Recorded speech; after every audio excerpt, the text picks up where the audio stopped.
Exatamente. Assim, eu digo assim, ó, Deus está, a resposta de tudo está um pouquinho em cada uma, mas não tudo numa só, Exatamente. tá? Exatamente. É um quebra-cabeça, a gente tem que montar. E ele fez assim para a gente não ficar na inércia. Ah, agora eu já sei tudo. Não, ele quer que a gente busque conhecimento. Que tudo que Deus fez para a gente foi para a gente evoluir. Tá? E eu vou falar isso de evolução para vocês entender aonde que estagna a vida também, tá?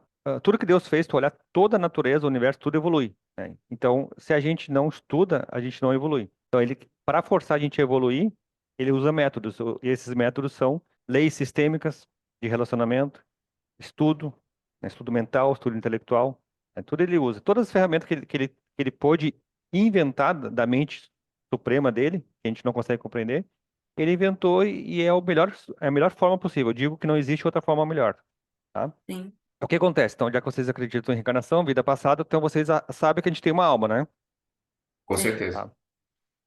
E vocês já ouviram falar alguma coisa de que a gente tem 95% de subconsciente e 10% de consciente? sim, Sim. Tá. Isso é uma colocação de psicólogo. Isso eu não sou psicólogo, tá? Mas eu acredito que isso aí está nas cadeiras de psicologia, porque eu já li livros em que psicólogos leem, tá? Eles falam normalmente 90%. Segundo a espiritualidade, é 95% subconsciente, tá? Não é 90, 95. Aqui no nosso planeta é 95. 94%, algumas pessoas é subconsciente. São as pessoas que são acima do normal. Messi. Messi é 94% subconsciente. Ele utiliza 6% da parte consciente. Isso transforma ele num gênio do futebol. A sim, média é 5% da fase, a parte consciente. Os gênios, vamos dizer assim, os gênios de alguma coisa, eles utilizam 6%, talvez 5,5%. Esse um pouquinho por cento da parte espírito, da parte espiritual, faz muita diferença. Aí, por que que não funciona a lei da atração? Porque os 95% emite uma onda, assim como 5% emite.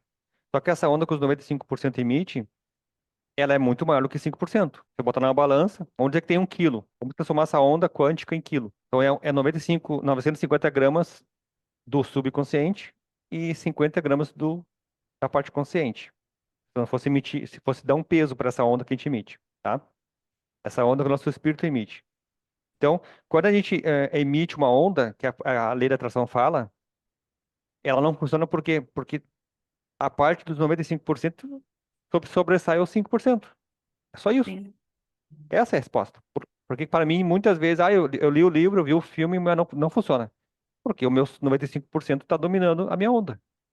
E é essa onda que eu tenho que mudar para poder mudar o retorno dessa onda, tá? Pode cuidar. Na vida da gente, quando alguma coisa der errado, a gente fica totalmente para baixo. E aí as coisas que vêm para nós, tudo ruim. Porque a gente emitiu uma onda e vem coisas ruins. Eu tenho 40, mais de 40 anos, né? 45. E durante toda a minha vida eu tive muitos mais momentos ruins de infelicidade do que felicidade. Muito mais. E eu sempre ficava procurando por quê? Por quê? Por quê? Daí eu procurei no espiritismo a resposta, karma. Aí é karma. A resposta sempre vem da religião, justificando algo sobrenatural. Mas aí é karma, então tá, então eu mereço o que eu tô vivendo. E automaticamente tu aceita aquela vida medíocre. É karma. Como é que eu vou lutar contra uma lei universal de karma da vida passada? Não tenho o que fazer. Eu tenho que baixar a cabeça e aceitar. Mas eu tenho um negócio dentro de mim que, cara, não é possível, não é possível. Não é justo, não é possível.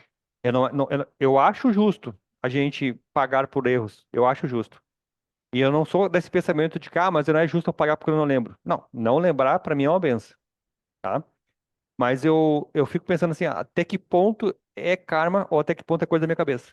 E eu comecei a procurar a resposta. Aí eu li vários livros, aí eu cheguei à conclusão, por mais de 30, 25 anos sem achar resposta. Daí eu cheguei à conclusão que não é karma. A karma é uma crença limitante que a religião nos impõe. Assim, sim, quando a gente começa a acreditar em karma, a gente começa a acreditar, a gente começa a pensar igual o crente. Ah, é Deus que é assim. Não questiona a lei de Deus. Eu não estou dizendo que é para questionar a lei de Deus, tá? Ele tem leis que ele criou, como a lei da gravidade. É uma lei, não tem como tu ir contra a lei da gravidade. Agora, questionar, não é essa palavra, eu penso assim, ó, querer entender. Poxa, se é karma, beleza. Mas o que que eu fiz então? Eu fui um cara que dava golpes há 100 anos atrás, e agora eu reencarno e eu sou vítima de golpes. Isso é karma. Tá, mas só um pouquinho. Eu li nos livros que quando a gente morre, a gente vai para um umbral. Se eu dei golpes, eu morri, eu fui para um umbral, lá no umbral eu fiquei à mercê das pessoas que eu dei golpe. E essas pessoas se vingaram de mim. Então eu já paguei pelo meu erro, eu já paguei. E Sim, paguei caro, porque lá não tem lei, né? Lá é lei do mais forte. Então eu paguei caro pelos meus erros de ter dado golpe. Então, que Deus é esse que vai me castigar no umbral? Aliás, ele não me castiga. Quem me castigou foi as pessoas que eu dei golpe, né? Mas que Deus é esse que permitiu eu ser castigado no umbral e agora eu tenho uma nova reencarnação para fazer diferente e é de novo eu pago pelo que eu fiz. Não tem sentido. E os espíritas, eu sou espírita, tá? Mas o espírita sabe, tudo é karma. Tudo é karma. E eu não fiquei satisfeito com isso. Não, não pode ser karma, porque se eu já paguei, a pessoa, ela é estuprada porque ela foi estuprada. Poxa, mas se ela foi estuprador na outra vida, ela foi pro umbral. Então ela já pagou por isso. Por que que ela agora era estuprada? A pessoa nasce cega porque ela cegava as pessoas. Mas quem é que decide que ela vai nascer cega? Se Deus está lá no reino dele, ele gerencia o universo e fala que a gente vai para um departamento de reencarnação para organizar nossa vida. Então quer dizer que não que eles vão cegar nossos olhos para nascer cego? Que tipo de crueldade é essa? E as pessoas escutam isso e eu aceito. Eu aceito. E eu não aceito.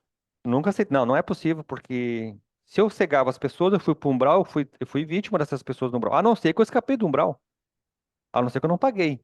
Mas isso é um casos isolados. Alguém escapar do umbral. Mas tem como escapar do umbral se é por vibração, se eu fui uma pessoa perversa, se eu fui uma pessoa malvada, eu vibro no ódio. Como é que eu vou escapar do umbral? Se é por vibração, então eu estaria, se eu escapar do umbral, eu estaria indo contra as leis de Deus. Não tem como contra a lei de Deus. Eu teria sido maior que Deus. É impossível. Pessoal, não, não tá batendo, não tá batendo, não tá batendo. Eu encontrei resposta para essas coisas, entendeu? Eu encontrei resposta e dentro do meu trabalho espiritual, do que a vida me apresentou, eu acabei experimentando a ayahuasca nesse período, acabei conversando com Deus, o próprio Deus, tá? Eu não vi ele pessoalmente, mas conversei com ele, escutei a voz dele explicando as coisas, tá?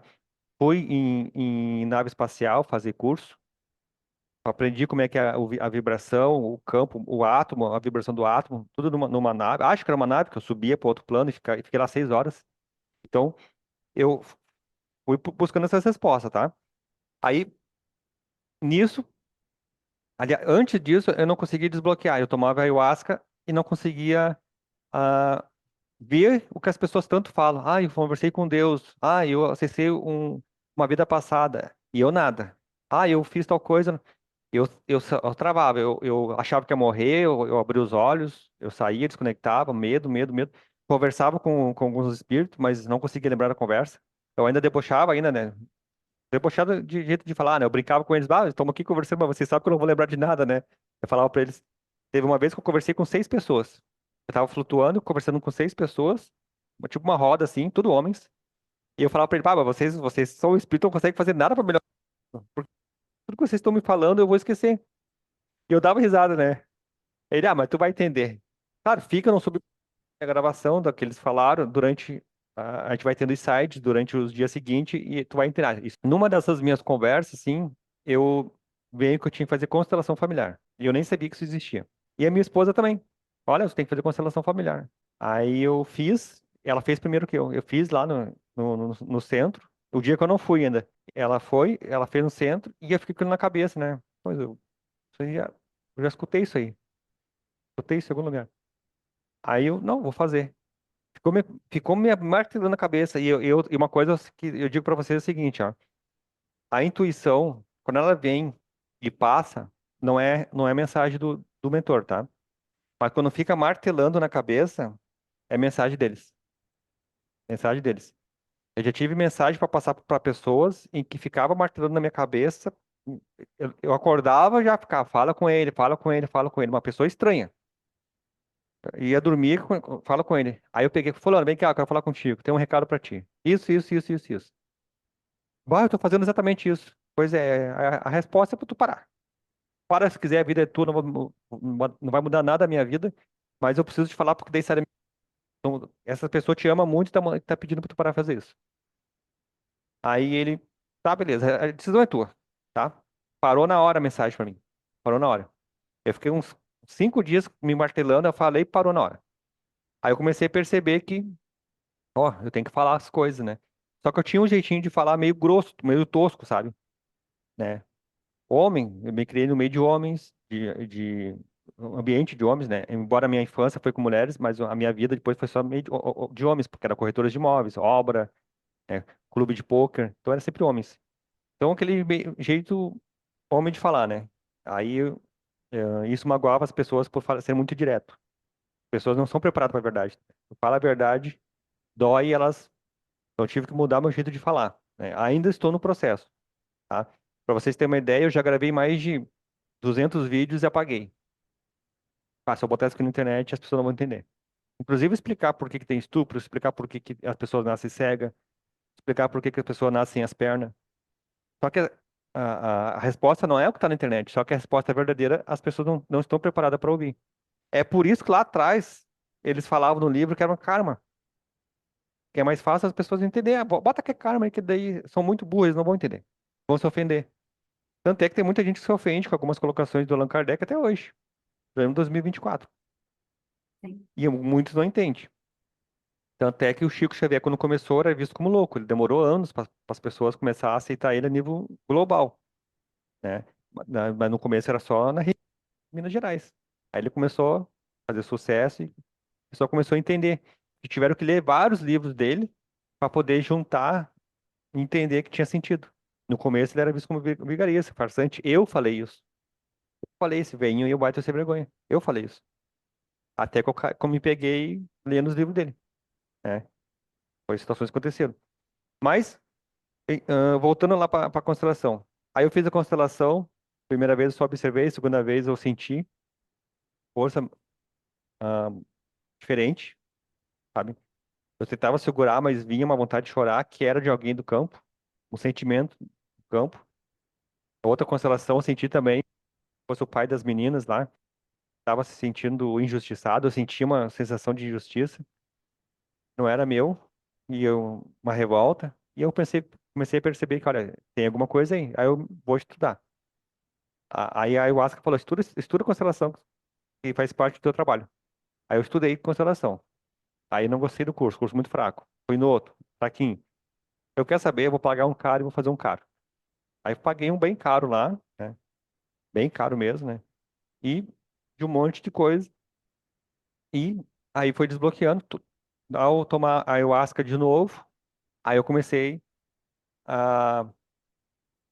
Eu já não era mais a mesma pessoa da primeira vez que eu tomei ayahuasca, da segunda e terceira. Eu já era outra pessoa. Aí eu consegui liberar um perdão que eu tinha de 25 anos atrás, que eu nem lembrava mais. 30 anos. Ih, eu tinha uns 15, 30 anos atrás, né? 45, 30 anos atrás. A pessoa até já morreu, tá? Minha mãe acha que está viva, eu acho que morreu. Porque no processo eu vi ela dentro do útero, tá reencarnando já, entendeu? Então no processo eu tive que liberar um perdão para ela e eu vi a energia saindo do peito. Uma gosma preta, parecia um polvo, cheio de garra, assim, agradando. Tava grudado assim, eu puxando, puxando assim, e ele grudado assim, eu vi lá no outro plano. Não aqui, tá? Lá no outro plano. Eu puxando assim, ela arranca, arranca, ela falava, Deus falava, arranca, arranca. Eu arranco, libero o perdão, eu liberei o perdão, saiu. E aí eu fiz a constelação, né? O que eu aprendi na constelação, eu fiz lá no outro plano, tá? O que que é uma das coisas da constelação? Não é eu te perdoo e tu me perdoa. Eu sinto muito pelo que eu pensei, eu sinto muito pelo que eu falei, eu sinto muito pelo que a gente viveu. Porque tu sente de coração. Se tu sente de coração, tu não quer mais que a pessoa sinta aquela dor que tu causou pra ela, muito menos que tu faça coisa que estimule ela a te causar dor. Porque a dor é dos dois lados, né? Quem causa dor a gente também provoca. Alguma coisa a gente faz que estimula ela a te causar dor, né? Não tô dando. Claro que tem o vilão e a vítima, né? Mas alguma coisa acontece. Aí que vem o que as pessoas acham que é karma. Eu falo que é outra coisa, tá? Mas eu via a constelação do lado de lá, como é que funciona? Eu vi do lado de lá, fazendo a constelação, eu vi a energia saindo do meu peito, o desbloqueio, e foi uma coisa muito incrível que eu fiquei por 2 semanas com uma dor no meu peito, um buraco, parecia que tinha um buraco aqui, ó. Eu me sentia como o Homem de Ferro que tinha aquela luz no peito, lembra do filme? Parecia que tinha arrancado aquela luz do peito dele e tava aquele buraco no peito. Eu me sentia o Homem de Ferro sem a luz. Eu andava assim, tô sem aquele negócio no peito. Eu senti tanta falta daquela mágoa que por muitos momentos eu pensava assim, bah, se ela voltar, eu não sinto mais isso. Se eu voltar a sentir a mágoa, eu não vou sentir esse buraco no peito, esse vazio no peito. Eu estava tanto tempo com ela que eu acostumei com ela. E quando tu acostuma, ela grava no teu subconsciente e bota numa caixinha lá pra tu não sofrer. Porque se tu ficar lembrando todos os dias, tu sofre. Então, o subconsciente ele não quer sofrer. Então ele guarda numa caixinha lá e deixa lá.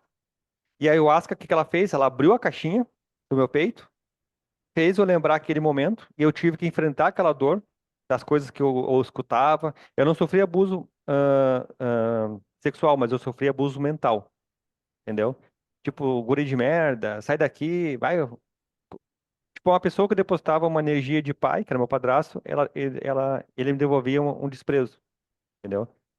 Então, a única manifestação masculina que eu tinha em casa, que eu me criei com 6, 7 mulheres, né, fora as amigas delas, né?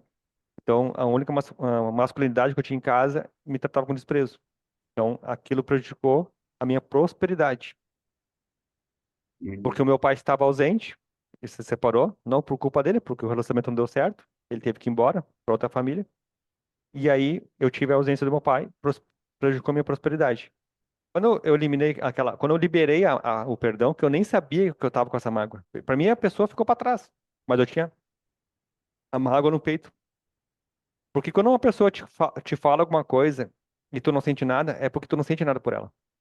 Agora, quando tu deposita naquela pessoa amor e ela te fala alguma coisa, essa coisa te machuca, te causa mágoa. Quando tu não sente nada por ela, é só raiva. Raiva, passou. Dane, caga pra ela, não é? O cara no trânsito fala alguma coisa, barbeiro, fala um palavrão pra ele. Tu nem lembra mais. Tu nem lembra as vezes que tu xingou alguém no trânsito. Agora, se é uma pessoa que tu ama te xingando no trânsito, dependendo das palavras que ela fala, vai pro coração. Porque tu não esperava isso dela. Ela não é. Tu não esperava isso dela, né? É por isso que as palavras que tu fala pra ele e ele fala pra ti, algumas machucam. Porque a gente não espera ouvir isso. Por isso que existe briga de casal. Por isso que muitas coisas que eu falei pra minha esposa, que ela guardou, e depois de. Mulher faz muito isso, né? Depois, na hora certa, joga pra fora, né? Elas guardam. O homem já esquece, né? A mulher guarda. Ela guarda, ó. Lembra aquilo que tu me falou? Né? Até agora eu não esqueci. Eu nem lembro, para dizer a verdade, muitas vezes ela falou que eu falei tal coisa, eu não falei isso. Falou, sinceramente, eu não me lembro. E ela guardou. A mulher guarda. Por quê? Que machucou ela. Quem bate, esquece. Quem apanha, nunca esquece. As coisas que ela me falou, muitas delas como o homem tem normalmente ele releva, né? Mesmo amando, ele releva. Quando o homem guarda no peito é porque doeu muito. Mulher qualquer coisa guarda, mas o homem, ele guardar no peito é porque doeu muito. E na força da ayahuasca, a energia saindo, eu fiquei com esse buraco no peito, até ela colocou um vidro, um vaso de vidro assim na minha frente, e virou assim ele. Ele era um vidro transparente, cheio de esmeralda dentro. E aí começou a cair esmeralda assim, eu botei as mãos assim, e a esmeralda ficava caindo nas minhas mãos. Isso aí era o que estava bloqueando a tua prosperidade, ela falou. Aí eu vou ficar rico? Eu perguntei, né? Não, isso é uma das coisas que estava bloqueando a tua prosperidade. Tem que continuar o teu tratamento, tem mais coisas. Imagina, em 30 anos tu acha que vai ser só uma coisinha. Tem mais coisas que bloqueiam, entendeu? O fato do meu pai, por exemplo, ter separado da minha mãe. O fato do meu avô ter abandonado a minha avó. O fato do meu outro avô ter abandonado a minha avó. Tudo isso me causou mágoas, né? Eu tive que fazer, inclusive, um perdão, liberar um perdão para meus avós, e eu não sabia. E eles também estavam bloqueando minha prosperidade. Quando eu fiz ela falou, isso é uma das coisas que estava bloqueando a tua prosperidade. Eu fiz esse perdão com ela, tá? Eu fiz a constelação na força. E eu estava vivendo um problema. Eu tinha um carro há um ano para vender numa revenda e não vendia. E eu tinha um apartamento há um ano e meio para vender e não vendia. Não tinha jeito, não vendia. Daí, Eu tinha um inquilino lá, eu marcava, só podia ser na segunda, que é o único dia que ele tá em casa. Aí eu perdia de vender porque as pessoas queriam na quinta, na sexta ele não atendia. Aí chegava na segunda e ele sumia, sabe? Então, em um ano, só uma pessoa conseguiu visitar na segunda. Eu pedi para ele sair do apartamento. Passei a ter que pagar o condomínio e ainda perdi R$ 1.000 de renda. Então, foi um ano. Ele saiu de lá com 6 meses que eu pedi, ó, acabou o contrato, sai daí. Acabou o contrato, sai. Eu fiquei um ano para vender o apartamento e não vendia. E só gastando com o condomínio e a prestação do apartamento, que ele estava financiado ainda, né? Tava pagando prestação. Antes o inquilino pagava, pagava a prestação, pagava o condomínio, sobrava dinheiro. E não vendia, não vendia, não vendia, não vendia, não vendia. Aí eu fiz essa constelação familiar lá na força. Liberei o perdão pro meu padrasto, que simbolizava um pai, tá? Quando eu fiz aquilo ali, eu não vou te mentir, eu não me lembro certinho, tá? Mas foi de 3 a 15 dias eu vendi o apartamento e o carro. Eu não conseguia vender. Ah, foi coincidência? Aí é que negócio, é sempre não quer. Eu não acredito em coincidência, tá? Eu acredito em sincronismo, sincronicidade. Foi coincidência? Apareceu uma pessoa para comprar o apartamento. Aí quando apareceu a pessoa para comprar o carro, parei um pouquinho. As duas coisas. Quer mais? A pessoa me ofereceu um valor no meu apartamento. 11 da manhã. Às 4 da tarde, outra imobiliária me ofereceu 8.000 a mais. 8.000 a mais. E aí eu pensei, poxa, eu não posso dizer não para 8.000 porque é o do inverso, mas eu já dei minha palavra para aquele cara lá que eu aceitava. E eu não posso errar com o corretor. Daí eu peguei e falei para ele, olha, meu amigo, eu te dou 24 horas para entregar a documentação e assinar o contrato. Porque eu tenho outra proposta. Não posso ficar esperando, tá? Hoje é sexta, segunda-feira eu tenho que me apresentar a proposta. Porque senão vai chegar segunda-feira, tu não apresenta, o outro corretor vende para outro e eu não. Então tá, 24 horas úteis, né? Então sexta-feira, segunda-feira tem que apresentar a proposta. Aí o corretor que me ofereceu 8.000 a mais, eu falei, vou pensar, te dou a resposta amanhã, sábado. Chegou no sábado, fechamos. Eu, cara, olha só, me dá até segunda para confirmar, porque eu já tenho uma proposta no apartamento, tá? Mas qualquer coisa errada lá eu vou derrubar para ficar com a tua. Entendeu? Se ele não conseguir juntar a documentação, assinar o contrato, eu vou dizer, então acabou o prazo, vai pro próximo. No domingo mesmo a pessoa falou assim, meu, pode passar pro próximo porque o cliente vai estar se enrolando. Demora aí pra juntar a documentação. Eu, beleza, quem quer dá um jeito. Para no computador, faz em meia hora toda a documentação. Tudo da internet, só imprimir. Quem quer dar um jeito. Ou seja, pode ser uma pessoa enrolada que vai só fazer perder tempo. Passei pro próximo, em 2 dias assinei o contrato, 30 dias recebi. Depois que eu fiz essa constelação, na força da ayahuasca, tá? Não foi aqui, não. Foi lá na força da ayahuasca. Mas eu digo assim, eu sou abençoado porque eu vivi na força da ayahuasca, no outro plano, para eu ver que isso aqui funciona. Se eu tivesse visto como é que é do lado de lá, eu ia sempre ficar pensando, mas será que não é coisa da minha cabeça? Será que não é real? Ah, será que não é coincidência? Quando eu via a energia, eu via a cor da energia, eu via a luz dourada. Quando eu tive uma constelação que eu vi Jesus, eu não vi ele pessoalmente, eu vi só a luz dele. Eu não consigo ver ele. Ainda não, mas eu ainda vou conseguir. Se Deus me permitiu, eu ainda vou conseguir. Eu vi só a luz dele. Mas eu gosto de dizer, eu já tive Jesus na minha frente me ajudando. Eu chamei ele numa força da ayahuasca, eu tava com medo, ele veio e me ajudou. Uma pessoa do meu lado, que tem clara evidência, estava apavorada, tava assim, ó. E o que que foi? Jesus está em pé na tua frente fazendo assim. Eu olhava e via só a luz, ao mesmo tempo. Então eu identifiquei que aquela luz era ele. Então toda vez que eu tomo ayahuasca, eu vejo aquela luz, eu sinto o que eu sentia, que era muito amor, eu sei que é ele, tá? Não sou especial, Jesus vir lá me dar, não. Não sou especial para Jesus vir lá do reino dele para vir me mandar energia. Isso se chama egrégoras. Jesus está lá num plano e ele tem várias pessoas que trabalham para ele, mais de 1 milhão de seres que trabalham para ele, e ele incorpora nesses seres, igual o médium incorpora em mim, incorpora em vocês, ele incorpora nesses seres, porque a incorporação é espírito para espírito. Quando alguém incorpora em mim, não é na minha carne, é no meu espírito, ele acopla aqui no meu espírito. Ele apenas usa o meu corpo.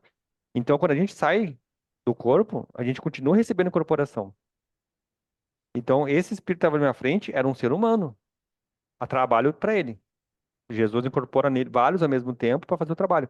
Essa pessoa, ao ceder o seu espírito para receber a incorporação de Jesus para me ajudar, ele se sente como Jesus. Ele recebe a energia de Jesus. Ele evolui um monte quando ele faz esse trabalho. Evolui um monte. Um monte. Então, eu sei que funciona. Eu vi, existe energia, tá? E o dinheiro é uma energia. Tudo isso que a gente vê no outro plano é energia. O dinheiro é uma energia. E tem abundância, porque tudo no universo tem abundância. Não tem água em abundância, não tem terra em abundância. Árvores, a gente derruba a árvore, ela sempre nasce. Deixar um lote vazio, um lote baldio, vai crescer mato. Tudo está evoluindo, sempre crescendo. Sempre tem abundância, tá? E o dinheiro é uma energia. E esse dinheiro, essa energia do dinheiro é a nossa conexão com a nossa mãe. Nossa conexão com a nossa mãe é essa energia do dinheiro, tá? Quando a gente tem um mau relacionamento com a mãe, a gente tem um mau relacionamento com o dinheiro. E uma outra parte, a nossa energia, a nossa conexão com o dinheiro é relacionamento com a mãe. E a conexão com o pai é a abundância que esse dinheiro vem. E como a gente gere ele. O pai é a instrução. O pai representa a sabedoria. A mãe representa a nutrição. O dinheiro te nutre. O pai é como tu vai usar ele. Então, se a gente tiver algum conflito com o pai ou a mãe, a gente vai ter problema com o dinheiro. Aí eu escuto, mas eu não tenho problema com meu pai ou com minha mãe. A tua parte consciente pensa isso. E a parte inconsciente, que é os 95% que emite essa onda que sai do teu corpo, que te manda uma onda quântica para o universo para se conectar com essa energia do dinheiro e não tem compatibilidade, porque tu tem um problema com teu pai, ou seja, tu não se conecta com a energia do dinheiro, porque tá julgando como ruim, e aí tu não puxa, não magnetismo. É um imã, tá lá a energia do dinheiro.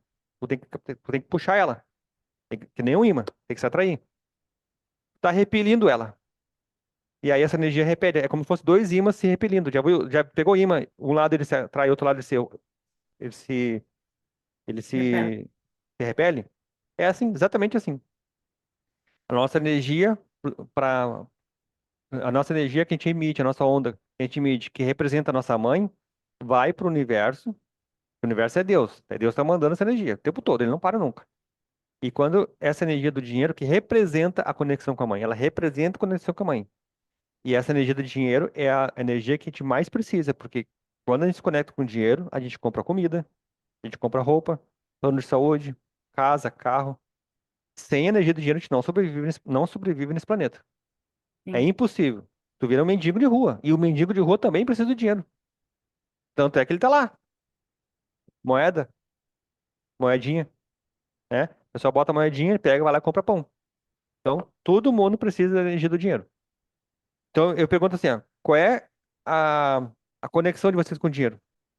Tem algum dinheiro no bolso aí? Sim. Pega aí, então. Tá No aqui. bolso? No Não, no bolso? bolso, No no bolso? bolso tá vazio, não tem dinheiro no bolso. No bolso tá vazio. Como é que tu vai te conectar com o dinheiro com o bolso vazio? Ó, aqui, ó. Dólar, 10, 20, 40, 60, 100, 200, 300, 400, 500, 600, 700, 800, R$ 900. Não tô me aparecendo que eu tenho R$ 900 no bolso. Só que eu posso botar isso aqui no banco. É a mesma coisa. Sim. É a mesma coisa. Só que se eu boto isso aqui no banco, eu não tenho contato com ele. E uma das piores fases da minha vida foi quando eu não tinha dinheiro físico. Só Pix. Só Pix. Só Pix. E aí, quando eu comecei a ter dinheiro, estudando, né? Tem que ter dinheiro no bolso. Não precisa ter R$ 900. Eu estou com R$ 900 aqui porque eu estava com esse dinheiro aqui que me pagaram e eu deixava na minha mesa. Deixava lá embaixo do Buda, embaixo da Ganesha, sabe? Ou seja, o meu Buda estava rico, a minha Ganesha estava rica. E eu estava pobre, sem nada no bolso. Não, só um pouquinho. Deixei lá R$ 100 para eles lá. Não é que eles vão me dar dinheiro, é só uma estátua. É só uma estátua. Só que eles representam a abundância financeira, para me conectar com dinheiro. Peguei deles e deixo no bolso. Eu tô sempre com isso aqui no bolso. Sempre. Ora, às vezes eu tenho R$ 100. Agora eu não vou ficar com esse dinheiro todo. Amanhã eu tenho. Aliás, amanhã eu tenho que pagar a conta. Eu vou usar esse dinheiro aqui. Vou na lotérica, pagar um boleto. Eu vou usar esse dinheiro aqui. Não vou ficar com R$ 900 no bolso. Ficar com 100, mas pelo menos R$ 100 eu tenho no bolso. Sempre. Sempre. Eu tomo banho, boto a minha bermuda, minha calça, dinheirinho no bolso. E US$ 1 também. Dólar é dinheiro forte, né? Então eu tenho US$ 1 no bolso. As pessoas que eu conheci na minha vida sempre tinham dinheiro do bolso, nunca faltou dinheiro. Nunca. Por mais pobre que elas eram, por mais pobre mesmo, assim, de ter um carro simples, uma casinha simples, elas sempre tinham dinheiro no bolso e sempre, e nunca estavam com passando necessidade financeira. Tinha sempre pelo menos o mínimo para viver, que é pouco. O mínimo para viver é pouco, a gente tem que ter mais. Por que que a gente tem o mínimo para viver? Aí a gente quer fazer uma viagem, não tem dinheiro, quer ir num restaurante, não tem dinheiro, né? Ou tem que estar pegando empréstimo para pagar as contas. Então a gente tem que ter mais. Então, primeira coisa que tem que fazer, dinheiro no bolso. Primeira coisa. Ah, tá ali na gaveta. Não, a gaveta tá conectada com dinheiro. Ah, tá lá no Buda, lá as moedas. O Buda tá conectado com dinheiro. Tem que ter no bolso, tá?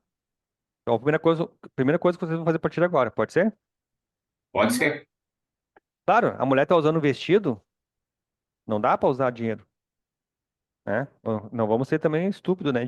Tem que, crítico, tem que botar aqui no dia, né?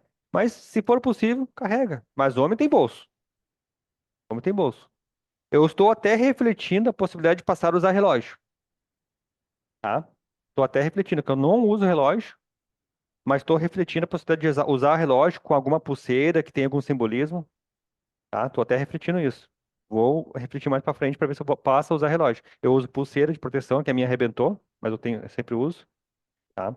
Aquelas pulseiras de, tá lá, umas pedras pretas, né? Que é para puxar energia negativa. Eu deixo no pulso. E eu fui jogar o negócio, a pulseira foi junto. Eu tenho um riacho aqui do lado, né? Eu peguei água aqui para fazer constelação. Aí tava limpando ali, pegando os coisas que é da árvore ali, um negócio, jogando no mato assim. Aí tem uns pedacinhos de madeira da árvore, fui jogar na água ali e foi a minha pulseira junto. Não tem como achar, a água levou. E até entendo que tava já na hora dela ir embora, sabe? Foi muito estranho. Eu joguei na água o negócio foi da minha pulseira. Tá na hora de ir embora Ela então. estava carregada, né? Tava carregado. Esse dia eu peguei um cliente que ele falou assim, ó, eu não tenho problema com a minha mãe e com meu pai. Nada, nada, não, não, não, até meu pai, até que tinha, eu já perdoei ele, não, eu entendo o que aconteceu. Mas não tá batendo, não tá batendo. E tava aqui muito conectado o pai dele. O pai dele sempre atrás dele. E aí, esse cliente contratou o pacote, né? É 8 meses de tratamento. Então eu tava fazendo a constelação da mãe dele. Aí a próxima vai ser do pai. Só que se ele tivesse me falado o problema do pai dele com ele, eu já tinha constelado primeiro o pai dele. Então eu tava constelando a mãe dele, né? Aí, constelando a mãe dele, ele, com 3 anos de idade, o pai dele foi embora. Aí eu, tá, mas teu pai não te criou? Não. Quem é que te criou? O meu avô. Mas eu te perguntei se tinha algum problema com teu pai. Não, mas eu não tenho. Quem me criou foi meu avô. Então, tu teve um pai ausente. Um pai ausente, um avô que batia. A tua conexão com o dinheiro tem o trabalho, entra só o suficiente para viver. Não prospera, entendeu? E o pai ausente desencadeia outras coisas. Vício, né? Depressão, tá? Então, a parte consciente tava tudo legal, mas o subconsciente dele sente aquela falta do amor paterno, entendeu?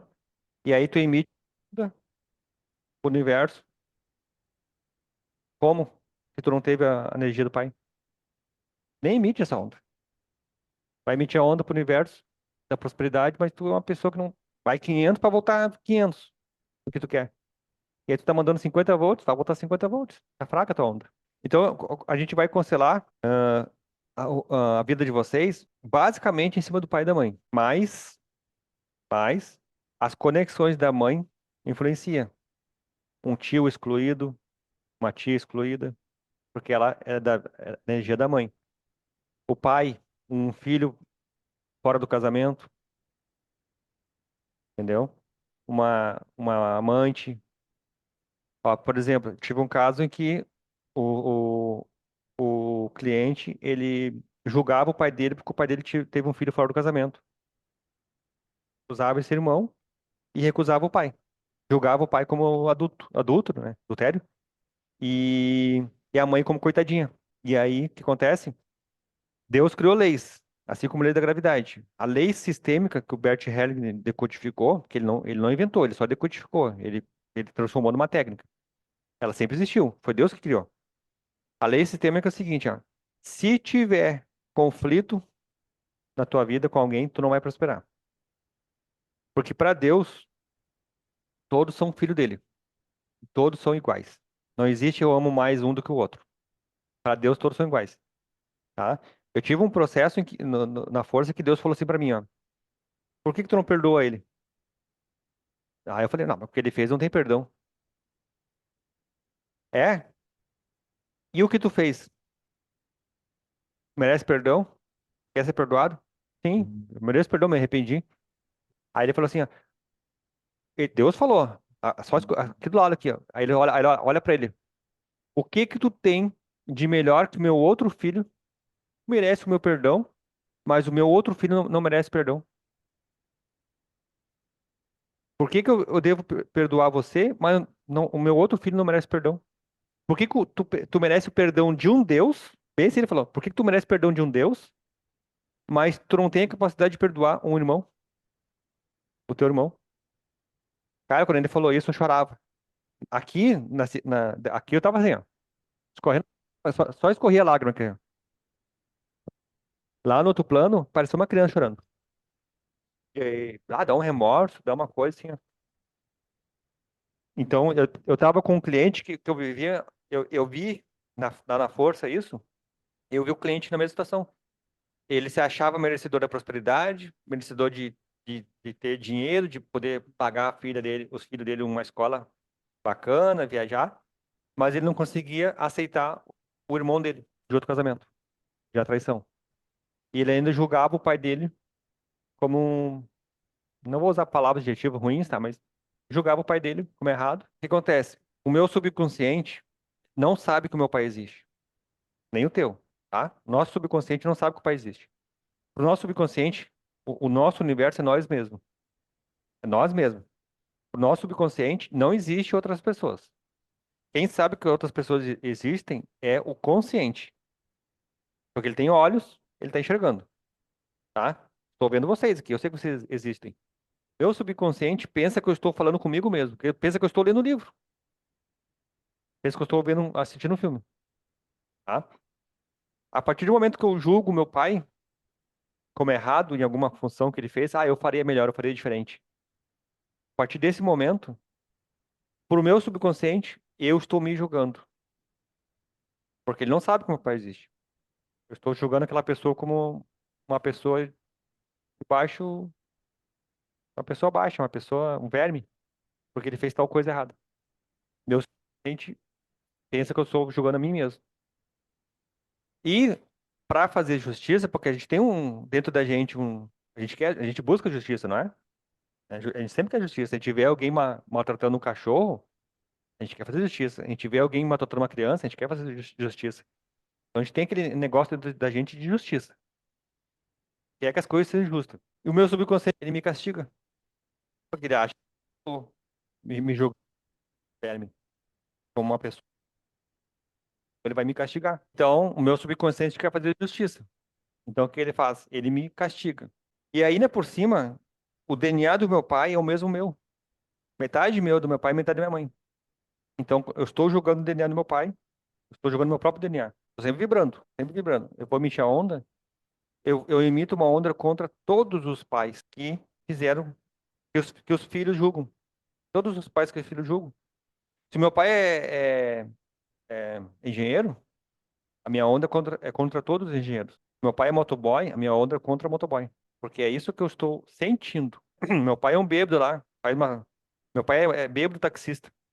Minha onda é contra taxista. É contra. Se eu sou contra o comportamento da pessoa, eu sou contra a existência dela. Para minha vida ser melhor, ela não podia existir. Porque se ela fosse diferente, aquela pessoa não existiria. Se ela fosse como eu imagino que ela deveria ser, se ela fosse como eu desejo, seria o padrão perfeito, aquela pessoa não existiria. Então eu sou contra a existência daquela pessoa. Mas ao meu redor, todo mundo é falho.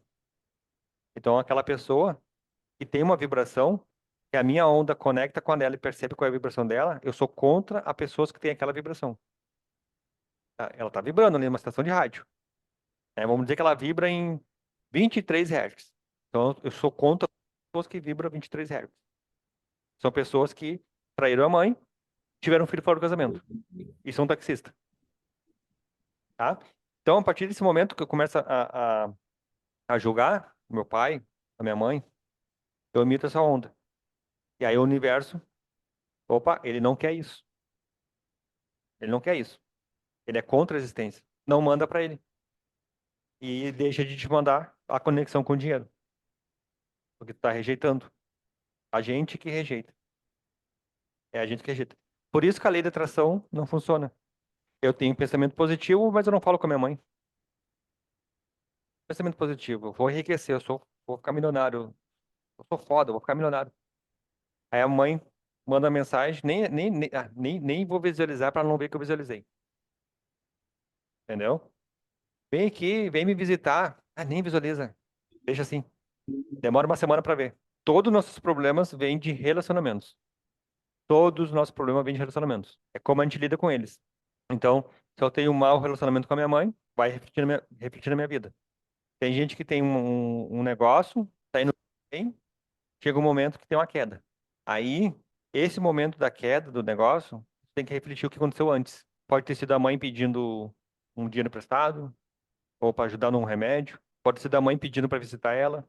Pode ter sido que tu descobriu um segredo da mãe. Pode ser qualquer coisa. Muitas vezes a gente não lembra. Então, na constelação, a gente vai ter que tentar lembrar, porque tu tem que enfrentar o que tu sentiu naquele momento. Lembra quando eu falei lá no começo que a ayahuasca me levou lá pro meu passado, para eu reviver o que meu padrasto fez? O único jeito de tu mudar a onda é tu enfrentar o sentimento que causou isso em ti. Quando ele me tratou de um jeito que me machucou, gravou no meu subconsciente, tá? Gravou no meu subconsciente. Eu me senti fracassado, me senti pequeno, me senti um guri de merda, como ele me chamava, entendeu? Ou um homem de meme, né? Então, porque ele falava isso gravando no subconsciente. Eu sei que eu não sou. Sou foda. Subconsciente, entendeu? Eu aqui no consciente, não, eu sou foda. Meu subconsciente, mas é bem assim. Então, para mim mudar o meu subconsciente, eu tenho que acessar aquele sentimento. Então, vocês têm que se entregar aqui. Quando a gente for fazer a constelação, eu não quero lembrar disso. Se tu não quiser lembrar disso, tu não vai conseguir fazer a constelação. Porque esse momento, essa lembrança é ruim, porque te causou um dano no teu subconsciente. Tem que voltar lá e ressignificar isso. A gente vai mudar o passado, a gente vai alterar o passado. Não vai mudar o passado, claro, do que aconteceu.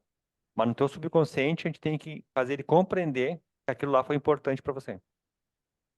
E não que aquilo lá veio pra te causar dano. E sim que foi importante para você se tornar quem você é hoje. Tem que entender que aquela pessoa te fez causar algum dano que era importante para você. E não para te deixar pequeno. Todo sentimento que a gente sofre, se mexe com a gente, se abala nossos emocionais, Deus permitiu. Se Deus permitiu, é porque era importante para nós. Como que a gente lida com isso, a gente tem que aprender, tá? Então, se eu chegar assim, ó, por exemplo, eu peguei um caso de uma moça em que, deixa eu ver como que eu posso falar. Ela não queria perdoar o ex-namorado. Ele foi um relacionamento abusivo, batia nela e ela odiava ele. E ela não estava pronta para liberar o perdão. Aí eu falei, vamos daqui a 20 dias fazer outra constelação. Não tem como fazer hoje, tá? Nesses 20 dias eu mandei uns áudios para ela, mandei uns videozinhos para ela, fiz até uns vídeos no YouTube, mandei para o link, não falando dela, mas para ela entender, tá? E aí eu fiz a outra constelação, ela conseguiu liberar o perdão. Ela, ai, que alívio. Ela perdoou ele. Não quer dizer que ela vai voltar para ele. Não. Ele não pode voltar para ela. Se ele voltar para ela, ele vai causar dano para ela de novo. Mas se ela manter a mágoa, ela vai causar dor no coração dela. Dor aqui na região do abdômen. Doenças na região do abdômen, das partes íntimas da mulher. Úteros, rins, urinário, peito, porque coração. Mulheres que não liberam perdão por causa de homem, tem muitos problemas aqui, ó. Peitos, coração, pulmão, urinário, feminino. Mulheres que não liberam perdão. Liberar o perdão é bom pra gente, não é pra pessoa. A pessoa que fez algo errado, ela vai se entender com as leis de Deus. Não cabe a nós julgar. Ah, a outra pessoa, ela foi abusada pelo padrasto. Ah, tu quer que a pessoa perdoe o padrasto? Que tipo de terapeuta tu é? Liberar o perdão pro padrasto não é dizer que ele está livre para fazer de novo. É isso que as pessoas têm que entender. Liberar o perdão é tirar do peito aquela dor. E entender que ele fez o que ele achou que era o certo. Te causou dano, óbvio que causou dano. Mas na cabeça dele era o melhor para ele. Porque ele aprendeu que era assim. Agora, ele sabe que era errado. Tanto é que ele faz escondido. O cara, quando pega uma criança, leva pro meio do mato, esconde, mata a criança. Ele não faz na via pública. Ele faz no meio do mato, porque ele sabe que é errado. Mas ele não consegue se controlar. A gente liberar o perdão é pra gente se curar. Se é essa pessoa, libera ela. Se tu não liberar o perdão, tu tem no teu coração aqui, ó, um fio invisível pra nós, mas no outro plano é dessa grossura assim, ó. Tá? Um dedo. Sai do teu peito, do teu coração e vai até o coração da pessoa. E não rompe mais. Aí na outra vida tu vai ser mãe dela, porque é uma lei de Deus. A gente tem que se acertar. É uma lei de Deus. Temos que se acertar. Aí vem aquele filho que não te respeita, que briga contigo. E aí, qual é a lei de Deus? Se o filho não te respeita, não briga, só briga contigo, ele não vai prosperar. É uma lei sistêmica. Ele tem que aceitar o amor da mãe para romper essa conexão do ódio, da mágoa. Porque o amor vence tudo. O amor é mais forte. Quando ele rompe esse cordão de energia escura, energia preta, está conectado aos outros, passa a amar a mãe, ela nutriu, ela deu comida, ela deu calor, ela tirou da cama para levar para aula, ela buscou no colégio, ela cuidou quando estava com febre, nutriu o amor, né? Só amor porque era mãe, porque se fosse filho da outra mulher não ia amar. Mas Deus fez assim para a gente se acertar. O DNA dela tá nele. A gente chama quem tem nosso DNA. Isso é genético. Aí aquele cordãozinho preto do peito ali, que tá nos dois conectado, começa a brilhar, vai mudando de cor. Quando o filho aceita a mãe, aquele cordãozinho preto fica de luz. Vai continuar conectado, porque a gente tá tudo conectado. Só que essa conexão, em vez de ser preta, vai ser de luz. Eu e vocês aqui não somos conectados. Tem um do meu peito, da minha testa. Eu como sinto muito no peito as coisas, eu imagino que é no peito. Tem gente que é da testa, tá? É onde mais o espírito se concentra. Tem gente que se concentra muito na cabeça. Gente que se concentra... Pessoas que falam muito bem, se concentram muito aqui o espírito. Esse chakra aqui mais aflorado. O meu, eu sinto muito no peito. Então, eu imagino que em mim é o peito, tá? É o meu chakra mais aflorado.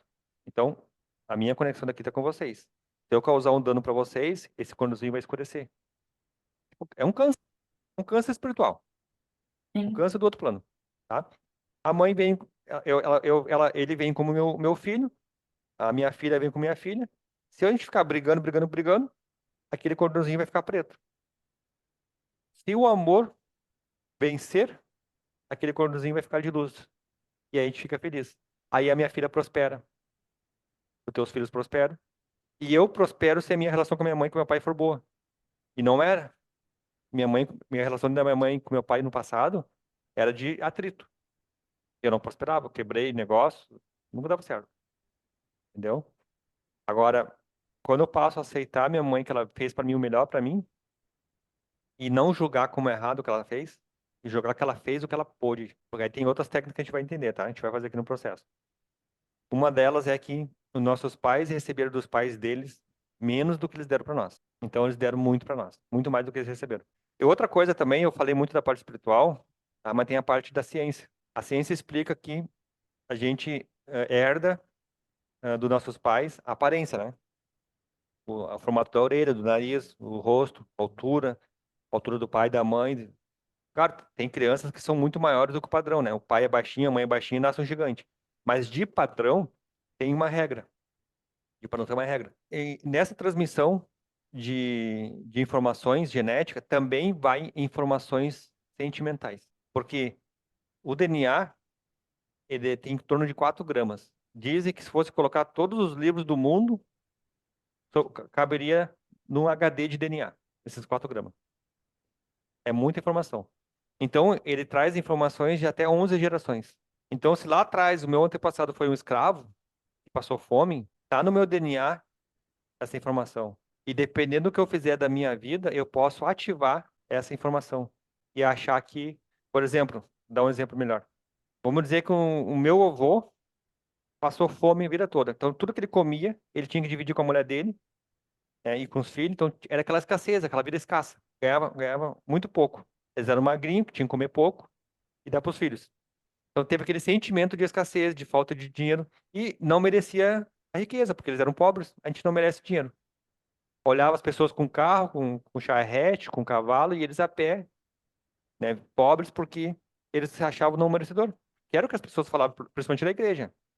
Não é feio ser pobre, porque os pobres vão para o reino de Deus. É o que as pessoas falavam antigamente para as pessoas pobres aceitar a vida que tem.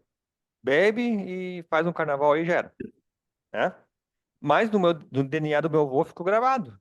Inclusive no pai dele, do avô dele, vem várias gerações que eles são pobres e tem que aceitar que são pobres, que não merecem dinheiro. Eu nasci, filho da minha mãe, que me deu uma condição melhor. Ela já estudou, ela já trabalhou, ela conseguiu uma condição melhor. E eu vou indo em cima do que a minha mãe me ensinou, que eu posso ser alguém. Mas aí eu tomo um tombo na minha vida.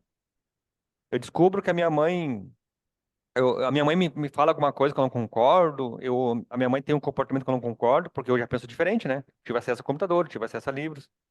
Aí eu vejo o comportamento da minha mãe, até então eu não julgava, que para mim era normal. Aí eu descubro que tem coisas novas e eu passo a julgar o comportamento dela. Ao julgar, eu ativei alguma coisa do meu DNA, entendeu? Ativei. Por exemplo, no meu caso, quando meu pai me levava para creche, eu sempre fui bem recebido na minha família. Era o mais velho, era o único gurizinho crescendo, minha irmã, né? Eu era o mais velho dos primos, né? Sempre tive aquele destaque. Sempre tive aquela sensação de que eu era acolhido, merecido, gostava da minha presença. Quando eu fiz 7 anos, 5 anos, 6 anos, a minha mãe, meu pai me levou na creche, eu me senti rejeitado por ele. Porque era 7 da manhã, 7:30 da manhã, a minha irmã com 5 anos, e eu com 6, de bicicletinha, largar nós da creche, fica aqui. E onde é que tu vai, pai? Eu vou trabalhar. E nós, não tem como vocês ficar em casa, que a mãe foi trabalhar, o pai tem que trabalhar, vocês vão ficar aqui. O medo daquele local, que eu não conhecia ninguém, as crianças, tinha crianças mais velhas que maltratavam os pequenos. Os cuidados da creche naquela época era muito pior do que é hoje. Hoje as pessoas são mais treinadas para ser cuidadoras de criança, né? Mas há 40 anos atrás, não. Tava começando as creches, né? Era assim, é moda louca. Eu estabeleci um sentimento de rejeição do meu coração. Aí eu ativei no meu DNA a rejeição. Tava lá no meu DNA. Meus antepassados sofreram rejeição. E aí as pessoas chamam isso de karma.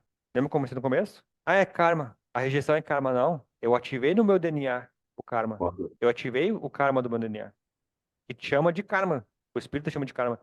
Mas na verdade eu ativei uma informação que está no meu DNA, que está no meu átomo. O átomo é energia, ele tem informação. Eu ativei no meu átomo a rejeição que vinha dos meus antepassados, que a minha avó sofreu, que a minha bisavó sofreu, tá? Tava ali adormecido no meu DNA.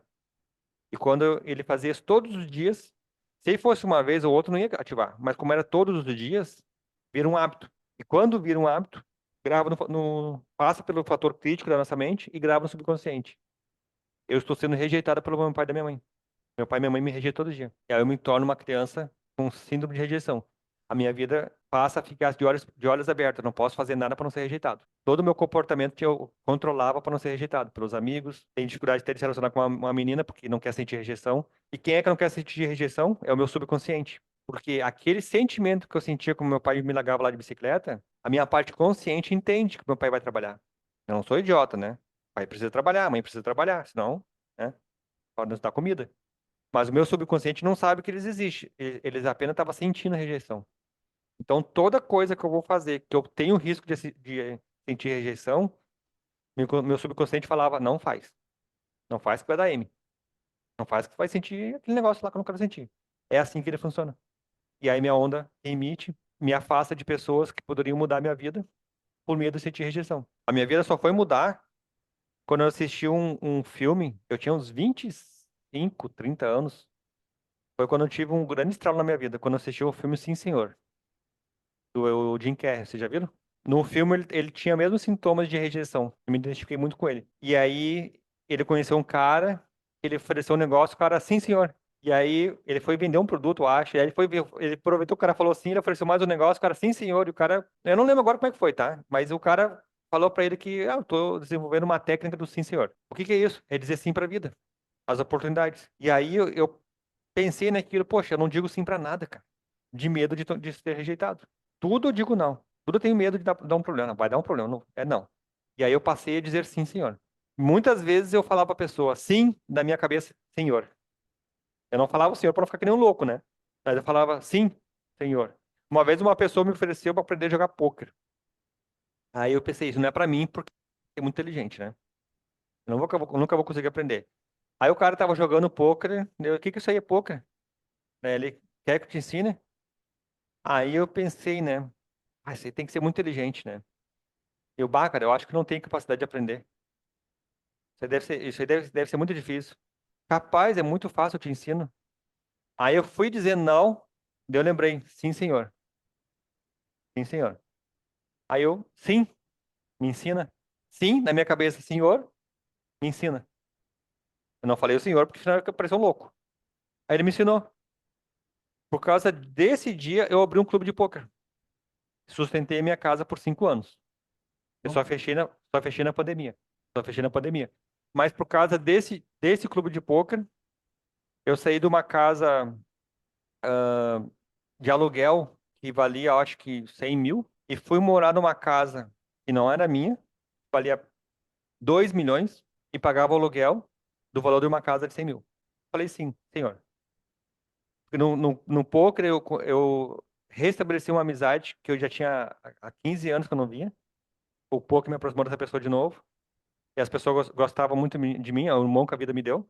E ele foi embora para Portugal e me deixou cuidando da casa dele. A casa que eu tava comprando, que eu pagava aluguel, mas tinha comprado uma, né? A minha casa ficou pronta, eu aluguei e o aluguel eu dava para ele. Ele falou, só cuida da minha casa.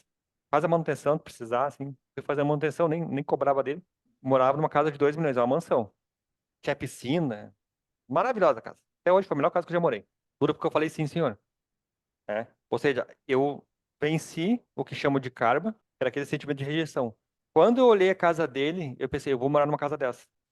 A minha casa tá ficando pronta, né? Mas eu vou morar numa casa dessa. Quando ele me falou assim, ó, essa casa aqui eu vou botar para alugar. Aí eu pensei, vai ser uns 8 mil aluguel.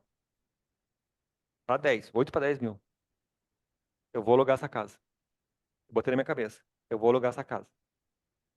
Aí, na verdade, ficou pronto meu apartamento. Mas eu queria alugar o apartamento para pagar o aluguel de uma casa que nós ia morar. E era uma casa de uns 1.500, né? E eu ia alugar meu apartamento por 1.500 para morar na casa de 1.500. Eu não queria morar no apartamento. E quando eu vi a casa dele e eu fiquei sabendo que ele ia para Portugal, eu falei, eu vou morar nessa casa. Não sei como, mas eu vou morar nessa casa. E aí eu fiquei organizando tudo o processo para alugar meu apartamento e alugar outra casa, outra casa. No fim, eu falei, eu não quero apartamento, não quero apartamento, eu quero uma casa. Eu vou comprar uma casa, eu vou trocar esse apartamento por uma casa e eu vou morar nessa casa aqui. Eu planejei tudo, tá? Eu me conectei mesmo. Sabe o que aconteceu? Eu, eu troquei meu apartamento por uma casa. Uma pessoa que eu tinha visto há 6 meses atrás me chamou, me falou que aceitava minha proposta. Ele não conseguiu vender para ninguém. E a minha proposta era bem ruim para ele. Era vantagem para mim. E ele falou que aceitava. Que ele queria para apartamento. Olha como é que eu tinha certeza que ia tudo certo. E aí eu aluguei a casa para pagar dele. E eu fiquei morando por 5 anos numa casa de 2 milhões. Essa casa mais linda. Coisa mais linda a casa. Aí eu cheguei à conclusão. Sempre que eu tive pensamento positivo, mas eu vibrei que eu ia conseguir, deu certo. E na minha vida, sempre que eu pensei em desgraça, deu errado. Sempre, sempre, sempre. Eu nem vou falar as partes ruins que eu não quero nem lembrar. Mas sempre.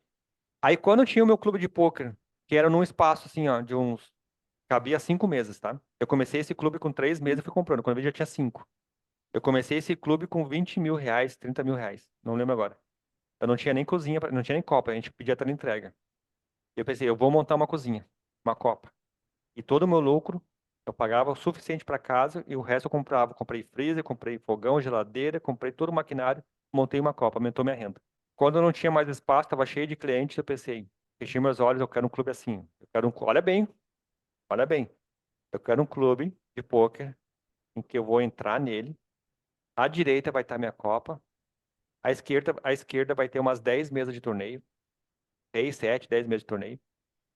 E a Copa direita. Daí eu vou indo, bem assim, eu fechei os olhos e pensei. Aí a pessoa entra, se ela quiser só assistir um futebol, eu vou deixar uma TV bem grande aqui na frente da Copa, pra olhar o jogo do Grêmio e do Inter. Se ela quiser jogar pôquer, aí ela vai na área de torneio, pra não ficar misturando o público, entendeu? E se ela for em linha reta, lá no fundo eu quero uma sala VIP para atender cliente com dinheiro. Cliente que tenha mais poder aquisitivo. Nessa sala eu vou ter mais ar-condicionado, que também já tinha ali no outro, mas eu vou ter vários telões de TV, não só um. Eu vou ter uma pro Grêmio e uma pro Inter. Na outra sala, uma pro Grêmio e uma pro Inter. E eu quero ter uma sala para fumante. Eu quero ter uma sala para fumante, porque no público, no poker, muitas pessoas fumam e elas querem fumar e não pode. Daí eu pensei, não pode fumar em ambiente fechado, mas se for um ambiente fechado de fumante, pode, né? Aí, então tem que ser a sala que tenha janela, uma janela grande, para fumar sair. E o pessoal do torneio não fuma, não pode, beleza. Um cliente meu falou assim, ó, eu vou construir um prédio ali e eu quero que o poker vai para lá. Aí ele pegou e me mostrou, não era o que eu tinha mentalizado. Não dá, não serve. Se é desse jeito, eu fico onde eu tô. Vamos lá então. Ó, o espaço é esse aqui, como é que faz assim? Ó? Não, tem que ser desse tamanho aqui. Ó. Eu peguei e falei pra ele assim. Ele pegou, ele riscou o chão como eu queria. Vou fazer pra ti. Não, não faz ainda, eu quero saber o valor. Não, não, vamos acertar um valor bom pra ti. Tem que pagar lá. Ah, eu pago 3 mil de aluguel. Eu te cobro 4. Tá bom? Pô, um estacionamento cabia 80 carros. Ah, tá bom? Então tá, tu vai pagar 4 e se dependendo do aumentar, o aluguel vai até 5. A gente fez um gradual, sabe? De acordo com o meu faturamento. Daí eu ia ter carro para cobrar estacionamento, antes eu não tinha, né? Eu ia poder cobrar estacionamento, eu ia ter mais espaço. Não, tá perfeito, posso pagar até 5 se realmente der esses números. Beleza. Ele fez e botou a porta do lado de cá. Você consegue ver? Eu queria a porta aqui, de frente, ele botou a porta aqui. Aí o cliente entrava, tinha que passar por todo aquele público para chegar na Copa. E eu pensei, não é o que eu tinha planejado. Mas o prédio é dele, ele faz como ele quer. Não posso interferir na construção. Eu tinha planejado os banheiros também na direita. Agora o banheiro ficou lá no fundo. Se alguém quer só usar o banheiro, vai ter que passar pelas pessoas jogando, atrapalha, sabe? A gente passando. Ah, não é. Vou ficar aqui, mas eu vou ter que comprar o meu terreno e fazer o meu clube, eu pensei. Do jeito que eu imaginei. Aí ele marcou a vistoria do bombeiro. O bombeiro foi lá, olhou e tá reprovado. Por quê? Eu preciso que tenha uma porta aqui e uma porta aqui. Tem que ter duas portas. A porta, segundo o que ele falou, é onde eu tinha mentalizado. O que eu mentalizei, o bombeiro obrigou ele a fazer. E eu não podia falar, que não era minha obra, né? O que eu mentalizei, o bombeiro conectou, eu quero uma porta aqui. E aí ele botou a porta onde eu tinha mentalizado. E aí o dia que terminou a obra, que eu botei no tudo no lugar, eu fiz um vídeo. Exatamente como eu imaginei. Eu entrando pela porta, eu tornei à esquerda, a outra porta ficou como uma emergência, porta de emergência. Tudo como eu mentalizei. Então, quando a gente mentaliza as coisas, e tu mentaliza com emoção, os teus 95% emite a onda. Porque não era só a parte consciente, tem que ser os 95%. E eu mentalizava. Eu não mentalizei uma vez. Todos os dias eu mentalizava aquele clube. Todos os dias. E eu falava para algumas pessoas, olha, o clube que eu vou fazer quando sair daqui vai ser assim, assim, assim, assim. E eu falava, viu como ficou igualzinho como eu tinha planejado? Inclusive, ele queria fazer a cozinha no outro espaço e eu não estava de acordo com o que eu tinha mentalizado. E deu tudo errado e ele se obrigou a botar a cozinha onde eu mentalizei. Cada encanamento, essas coisas, sabe? O bombeiro também queria o gás do lado de fora, acesso para caminhão, essas coisas. Tudo certinho. Então, como eu mentalizei? Porque os meus 95% estava alinhado com o meu 5%. Nisso, eu briguei com meu pai. Briguei com meu pai e falei, eu nunca mais boto meus pés aqui, na tua casa. Eu me achei com razão, ele é homem, por mais que ele esteja com razão, ele não vai, ele esteja sem razão, ele não pode baixar a crista pro filho dele. Ele tem que ser pulso firme. E ele foi pulso firme. E aí a gente entrou num atrito, eu nunca mais boto pé na tua casa. Começou a desmoronar. Deu o Covid, eu não conseguia mais pagar o aluguel, e eu não me acertava com meu pai. E a gente tentou fazer o jogo de pôquer com menos pessoas, dentro das normas que a cidade colocou lá, que podia até 20 pessoas por metro quadrado. Não era suficiente para pagar aluguel, entrou no conflito. Tive que ir para um lugar menor. para poder pagar o aluguel. Com o Covid, muitas pessoas pararam de jogar. Meus clientes, que a maioria eram idosos, pararam de jogar. E muitos que eram idosos eu não deixava jogar, porque eram muito idosos mesmo. Eu falava, cara, não pode jogar, é muito risco. Embora tá permitido, o Covid tá aí. Aí tu vai vir aqui, vai morrer. Vai na padaria, pega o Covid e vai dizer que pegou no meu clube. No mercado, pega o Covid, vão dizer que pegou no meu clube. Então a gente botou um limite de idade. E aí começou a afundar. E o meu pai lá não falava com ele. Mas eu não sabia que tinha relação. Fechei o clube e vendi tudo. Aí eu fiz a constelação familiar. E aí meu pai estava influenciando na minha vida, na minha prosperidade. E aí eu viajei 300 quilômetros e fui lá e falei com ele. Pedi desculpa, pedi. Aí ele quis se desculpar, não precisa para se desculpar. Eu que tenho que me desculpar, que eu vim na tua casa, eu vim na tua casa, não importa se eu estava certo ou errado, eu vim na tua casa e te desrespeitei. Aí eu senti, aí eu falei para ele, eu senti falta da sua presença quando eu era criança, e isso me deixou, me fez ficar revoltado, e uma hora eu tinha que botar isso pra fora. E aí foi uma oportunidade que eu achei.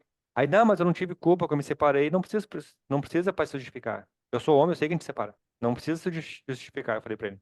E do jeito que ele me tratava também, ele falou, não, mas eu não sou assim, ele falou. Eu sei, pai. Tu hoje, com 60 anos, tu não é a mesma pessoa de quando tu tinha 19, quando eu nasci.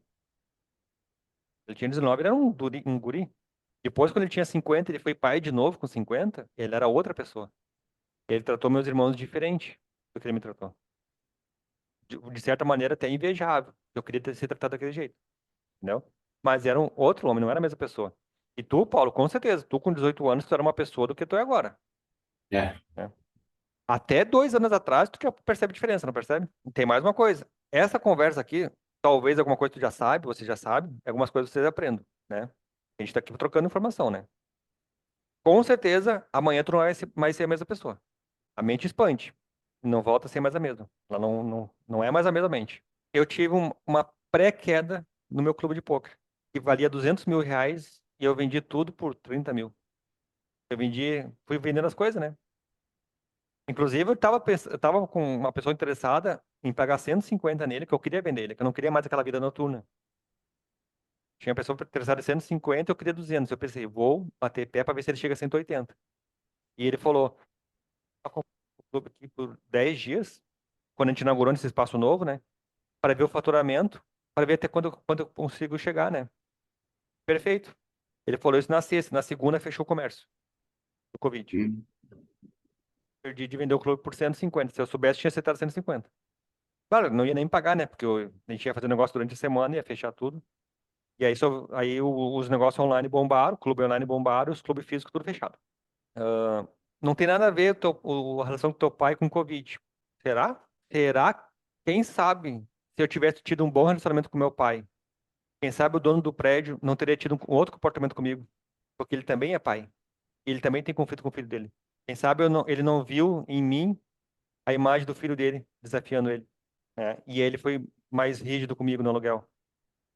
Embora a gente fez vários acertos com o vídeo, não posso reclamar. Eu pagava só quando abria, né? Olha, ele fez muito, mas mesmo assim ficou pesado. Não, ficou pesado manter o negócio. Mas quem sabe se não fosse esse meu relacionamento com o pai, melhor ainda, quem sabe se não fosse todos os relacionamentos de filho com pai no planeta, quem sabe se iria existir o Covid? Sabe, essas doenças não são reflexos, essas pandemias não são reflexos dos nossos comportamentos com nossos pais, com nossas mães e com nossos filhos. Energia? Lembra? Lá na Bíblia, a gente estava no Éden. Éden era um paraíso. A gente foi expulso do Éden por desobediência. E não é a desobediência que tem entre o filho com a mãe que causa o conflito? Não é a desobediência que a gente tem com as leis de Deus que causa o conflito? Até hoje. É tudo sistêmico. Se a minha relação com a minha mãe é sistêmica, com meu pai, com meu bisavô, com meu bisavó, com meu avô, com a minha avó, sistêmica, e todo mundo é filho de Deus, a minha relação com Deus também é sistêmica. A minha conexão com Deus também é sistêmica. Não é só um sistema, não é um só sistema. A minha mãe e meu pai, tá aqui. Tá eu, minha mãe e meu pai. Existe uma energia entre nós. Eles estão, toda a carga energética e toda a informação do DNA chega neles. E eles transmitem para mim. Se eu rompo isso por algum julgamento, não precisa nem brigar, só por julgamento. Ah, me dou bem com a minha mãe, mas ela não faz nada certo. Eu rompo isso, eu estou rompendo minha conexão com Deus, que está acima de tudo isso. Que atrás deles está os antepassados deles e está Deus. Se eu acho que eu posso andar sozinho, eu estou dizendo que eu sou maior que Deus. Então, se eu estou dizendo que eu posso andar sozinho, eu não preciso me conectar com as energias de Deus. E aí a minha vida prospera, então, sem. Prospera, então, sem. Já que tu não precisa de Deus, né? Inclusive, as pessoas que são ateu prosperam, prosperam quando elas têm um bom relacionamento com pai e mãe. E ser ateu não quer dizer que tu tem que estar errado. Deus não se importa se tu é teu. Deus não se importa se tu é teu. E para ele é tudo filho igual, importa o comportamento. Se tu for ateu, tiver um bom relacionamento com teu pai, com teus filhos, tu vai prosperar. Se tu for ateu e tu deixar tu julgar o teu pai ou tua mãe, tu não vai prosperar. Ah, mas ele prosperou. Dinheiro não é prosperidade. É. Prosperidade é dinheiro, é saúde, é família, é felicidade. Não é só dinheiro. Tem muita gente que tem dinheiro, é bilionário, mas tem câncer, ou não tem filhos, ou tem esposa, tem filhos, mas vive em boate, acha na bebida ou nas mulheres um equilíbrio para se sentir homem, porque não tem a conexão com o pai. Ou porque a mulher, que é a esposa dele, não olha para ele como homem, sim só como companheiro. E aí ele não se sente homem. E aí ele não se sente homem, ele vai lá onde ele se sente homem, porque lá ele se sente completo. Alguma pergunta? Bem esclarecedor. Eu sempre escutei falar que a gente tem a relação com tudo que vem em relação dos pais, né? É a base. Pode ser irmãos, tios, primos e amigos. Agora vamos falar do caso de vocês, tá? Tá. Me conta um pouco a história aí do que aconteceu, para nós tentar encontrar qual é o momento pré-queda disso aí.